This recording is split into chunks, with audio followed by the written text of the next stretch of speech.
ఈ ఐఓసీలా కూడా వీళ్ళు రాజేష్ ఓబ్లేష్ జగన్ అంటారు వాడు కాంట్రాక్టర్ తీసిందాక మళ్ళీ నేనే చూడవచ్చు వస్తారు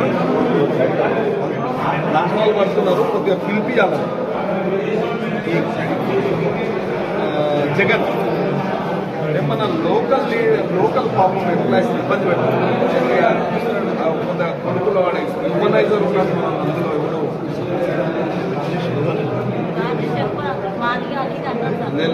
మందరులు కూడా వస్తారు దాని మీద కేసు కట్టుకుంటారు ఎస్సీ ఎస్టీ కేసు కట్టారు మన కౌన్సిలర్లు వస్తారు మాట్లాడుతున్నారు ఇమ్మీడియట్లీ యాక్షన్ ఉండాల్సి నేను ఇప్పుడు మున్సిపల్ మీటింగ్కి వచ్చిన నేను హైదరాబాద్ పోయే లోపల నాకు ఏదో ఒకటి రిజల్ట్ రావాలి వదిలోది ఇట్లా ఉంటుంది ఒక ఎస్సీ లేడీని వాడు హింసిస్తున్నాడు అంటే అర్థం చేసుకోవాలి ఏమంటున్నా లేదంటే మీకు మళ్ళీ నేను డీసీతో యాక్షన్ కావాలి. కానీ ఇప్పుడున్న పాలక వర్గంలో ఈ యొక్క మాస్టర్ ప్లాన్ ఎట్లా చేయాలి ఏం చేయాలి అనేది కూడా కొద్దిగా వాళ్ళ దృష్టికి రాలేదు కాబట్టి ఇప్పుడు నేను చెప్పడం జరిగింది. దానికి అందరు కూడా ఒక మాస్టర్ ప్లాన్ మళ్ళొక్కసారి మీటింగ్ పెట్టుకొని అధికారులు వీళ్ళంతా కలిసి కూడా ఇరెస్పెక్ట్ ఆఫ్ పార్టీ అందరు కౌన్సిలర్ కాంగ్రెస్ కౌన్సిలర్లు టీఆర్ఎస్ కౌన్సిలర్లు అధికారులతో కూర్చొని ఇంజనీర్ సెక్షన్లతో కూర్చొని మనకు ఒక మాస్టర్ ప్లాన్ ఏర్పాటు చేసుకోవడానికి తప్పకుండా ఇప్పుడు బడ్జెట్ ఇలా టీడీఎస్ అంటే గతంలో టీడీఎస్ కూడా రిలీజ్ కాలేదు. ఇలా షాద్నగర్ మున్సిపాలిటీకి ఒక 25 కోట్లు ఇలా కొత్తూరు మున్సిపాలిటీ కూడా ఒక 5.5 కోట్లు కూడా టీడీఎస్ కూడా రిలీజ్ చేయడం జరిగింది. టీఎఫ్ఐడిస్ కూడా దాన్ని కూడా గతంలో నెగ్లెక్ట్ చేసారు అవి కూడా నేను మళ్ళా రివైజ్ కూడా చేస్తా ఉన్నాం. కాబట్టి బడ్జెట్ విషయంలో అభివృద్ధికి సంబంధించిన బడ్జెట్ ఎలాంటి ఇబ్బంది లేదు, పనిలోనే నిర్లక్ష్యం జరిగింది తప్ప బడ్జెట్ కేటాయింపులో ఈ ప్రభుత్వంలో పూర్తిగా కూడా డబ్బులు కేటాయించడం జరుగుతుంది. సభ్యురాలు కూడా కౌన్సిలర్ గారు వారికి దీర్ఘకాలికమైన సమస్య అంటే గతంలో గ్రామ పంచాయతీ ఉన్నప్పుడు ఈ యొక్క హైటెన్షన్ లైన్ పోయింది కాబట్టి దాదాపు ఆ కాలనీ మొత్తం ఇబ్బంది పడతా ఉన్నారు. కాబట్టి గౌరవ కౌన్సిలర్ నన్ను అడిగినందుకు వారికి ఆ యొక్క షిఫ్టింగ్ కార్యక్రమాలు కూడా జరుగుతున్నాయి. గౌరవ సభ్యురాలు కూడా చాలా ఆనందపడ్డారు. అంటే పర్మనెంట్ భర్త చేస్తుండే చనిపోయింది తీసుకోలేదని ఇద్దరు ఆడపిల్లలు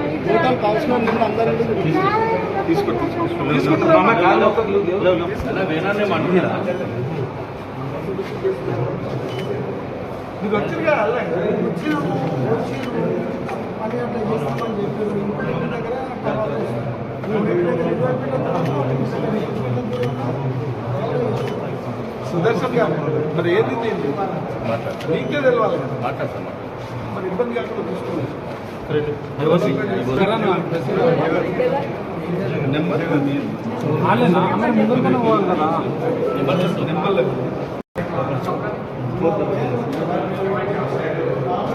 ఇప్పుడే మాట్లాడాలా పోలీసు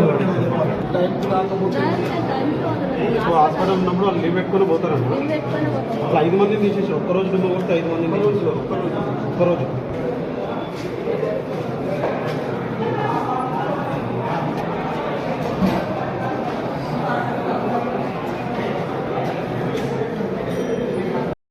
కొత్తూరు కౌన్సిలర్లు ఉన్నారా రండి.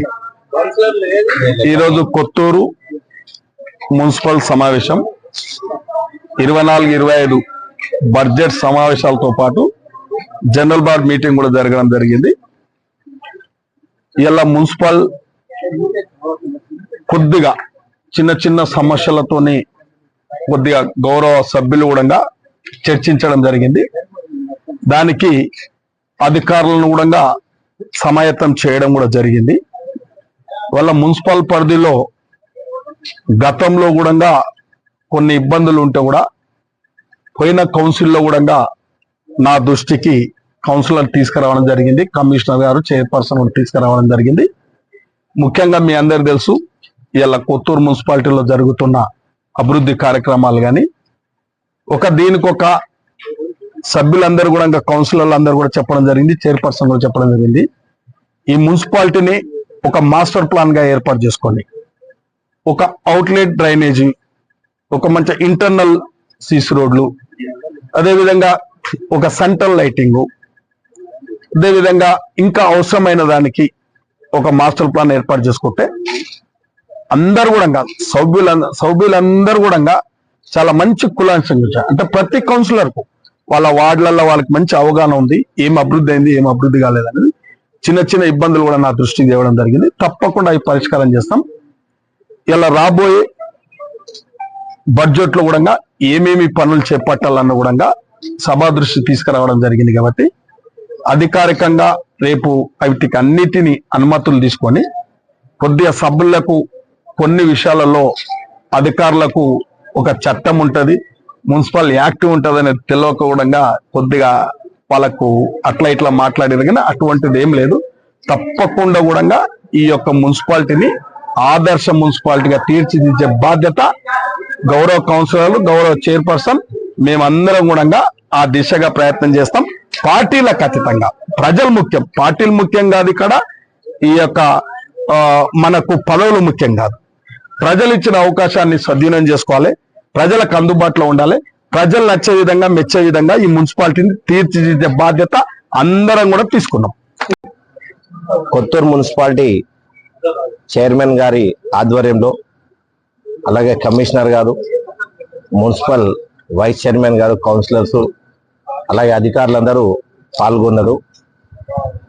కానీ ఈ రోజు వరకు ఒక క్లారిటీ లేదు. ఏం క్లారిటీ లేదంటే, పోయినసారి బడ్జెట్ సమావేశాల్లో అసలు ఏం బడ్జెట్ పెట్టారు, ఇప్పటి వరకు అది ఎంతవరకు వచ్చింది, అసలు ఇన్కంప్లీట్ ఏముంది, కంప్లీట్ ఏముంది, అధికారులు అసలు ఇవ్వలేకపోయారంటే ఇది అధికారుల నిర్లక్ష్యమే. ఎందుకంటే బడ్జెట్ సమావేశాలు అనేది ముఖ్యంగా దేనికి జరుపుకుంటారు, మనం ముందు భవిష్యత్తులో ఏం చేయాలనేది ఖచ్చితంగా బడ్జెట్ లో పెట్టుకుంటాం. కానీ ఆ పోయినసారి బడ్జెట్ ఈసారి ఎంతవరకు ప్రోగ్రెస్ ఉందని అధికారులు ఇవ్వలేకపోయారంటే అది పూర్తిగా నిర్లక్ష్యం.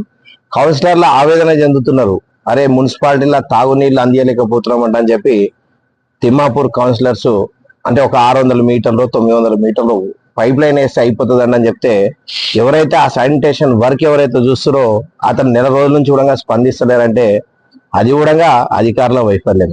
అంటే కనీసం తాగడానికి నీళ్ళు ఇవ్వలేని పరిస్థితిలో కొత్తూరు మున్సిపాలిటీ లేదని కాదు, కానీ అధికారులు స్పందిస్తలేరు. ఆ మున్సిపల్ కౌన్సిలర్ ఏదైతే చెప్తున్నాడో దానికి సంబంధం లేకుండా వ్యవహరిస్తున్నారు. ఈ సమావేశాల్లో ఖచ్చితంగా ఒక బుక్ మెయింటైన్ చేయమంటున్నారు. ఏ విధంగా అంటే, సంబంధిత కౌన్సిలర్ దగ్గర సిగ్నేచర్ తీసుకోవాలి 2 రోజులకు ఒకసారి. అక్కడ శానిటేషన్ వర్క్ ఏమైతుంది, డ్రైనేజ్లో ఏమైనా లోపాలున్నాయా, లేదు వాటర్లో ఏమో లోపాలున్నాయా అని చెప్పి ఇప్పుడు అందరూ సూచించారు. దానికి కట్టుబడి మున్సిపల్ కమిషనర్ గారు ప్రత్యేక శ్రద్ధ తీసుకోవాలి. ఎందుకంటే మున్సిపల్ కమిషనర్ అనేట ఆయన దీనికి హెడ్ కాబట్టి, మున్సిపల్ చైర్మన్ గారు చెప్పినా, వైస్ చైర్మన్ చెప్పినా, సంబంధిత కౌన్సిలర్ చెప్పినా పూర్తిగా స్పందించాలి.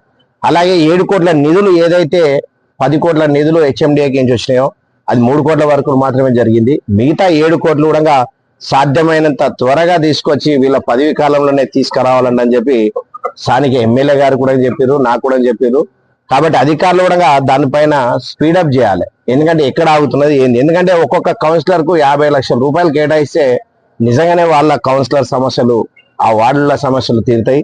ప్రజలకు అంటే మంచి ఫండ్ 7 కోట్లు అనేది మామూలు విషయం కాదు. ఎందుకంటే ఇక్కడ వచ్చే జనరల్ ఫండ్, ఇక్కడ వచ్చే శాలరీస్ కు, ఇక్కడ వచ్చే మెయింటెనెన్స్ కి సరిపోతుంది, పెద్దగా మిగులుతలేదు. కాబట్టి ఆ హెచ్ఎండిఏ నుంచి వచ్చిన 7 కోట్ల నిధులు కూడా త్వరితగతిన తీసుకురావాలని చెప్పి మేము కూడా ఆశిస్తున్నాం. ఎందుకంటే 7 కోట్ల నిధులు ఇప్పుడవి కాదు, అవి దాదాపుగా 1 సంవత్సరంన్నర కిందివి. అంటే దాదాపుగా 2 సంవత్సరాల నుంచి కూడా దాని అధికారులు పూర్తి వైఫల్యం చెందుతున్నారు, దాన్ని తీసుకురాలేకపోతున్నారు. ఆ టెండర్ అయినాక కూడా దాన్ని ముందర తీసుకెళ్ళలేకపోతున్నారు. కాబట్టి ఆ 7 కోట్ల రూపాయల ఏవైతే నిధులున్నాయో అవి తీసుకొచ్చి ఫస్ట్ ఏవైతే ప్రపోజల్స్ పెట్టిరో ఇంతకుముందు ఆ ప్రపోజల్ కంప్లీట్ చేయాలని చెప్పి మేమైతే అధికారులకు సూచించడం జరిగింది. ఏదేమున్నా అలసత్వం అనేది అధికారులు చేయకూడదు. ఎందుకంటే తాగునీటి కష్టాలు ఎక్కడో మనం అచ్చంపేట అవతలలో ఉంటే తాగునీటి కష్టాలు ఉన్నాయంటే అర్థం ఉంటుంది. కానీ హైదరాబాద్ కు ఒక 30 కిలోమీటర్ల దూరంలో మన దగ్గర ఉండొద్దు. దానికి చైర్మన్ గారు, కౌన్సిలర్స్, వైస్ చైర్మన్ అందరు సహకరిస్తారు, కానీ అధికారులు సహకరిస్తలేరు.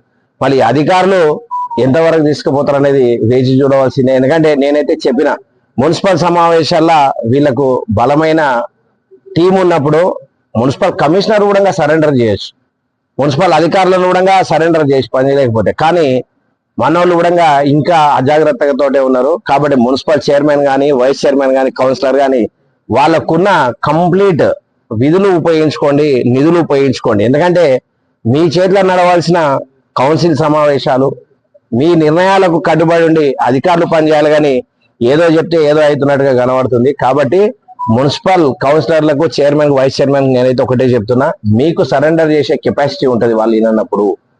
మీరు మున్సిపల్ తీర్మానం ఏది చేస్తే వాళ్ళే అది చేయాలి. కానీ సమావేశాలు వాళ్ళు చెప్తే మనం నడిపించే పరిస్థితులు ఉండొద్దని చెప్పి మనస్ఫూర్తిగా కోరుకుంటూ, మరొకసారి చైర్మన్ గారి అధ్యక్షతన, వైస్ చైర్మన్ గారి అధ్యక్షతన మంచి మీటింగ్ జరిగింది.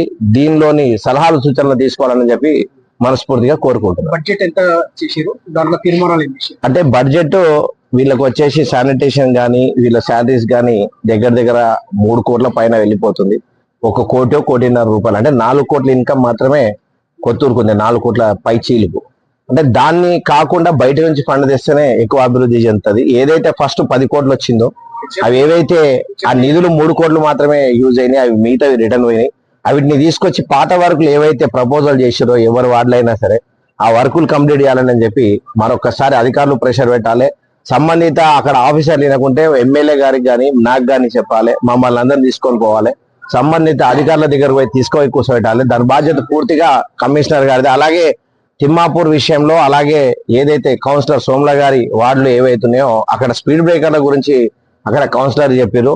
సంబంధిత ఆర్ఎంబి అధికారులు కానీ, అది పంచాయతీరాజ్లోకి వస్తే వాళ్ళు కానీ స్పందించి తక్షణమే స్పీడ్ బ్రేకర్లను ఏర్పాటు చేయాలి. ఎందుకంటే చిన్న నిర్లక్ష్యంతో యాక్సిడెంట్ జరిగి కాలు చేతి తిరుగుతున్నాయి, ప్రాణాలు కూడా పోతున్నాయి, ఒక వ్యక్తి కూడా చనిపోయిండు. దానిపైన కూడా కమిషనర్ గారు త్వరితగతిన చర్యలు తీసుకోవాలని చెప్పి మరొకసారి కమిషనర్ గారు చెప్పడం జరుగుతుంది. ఎందుకంటే ఏదైతే మున్సిపల్ చట్ట పరిధిలో మంచి అధికారాలు ఉన్నాయి, దాన్ని సద్వినియోగం చేసుకోవాలని చెప్పి కమిషనర్ గారికి మేమైతే సూచించడం జరిగింది.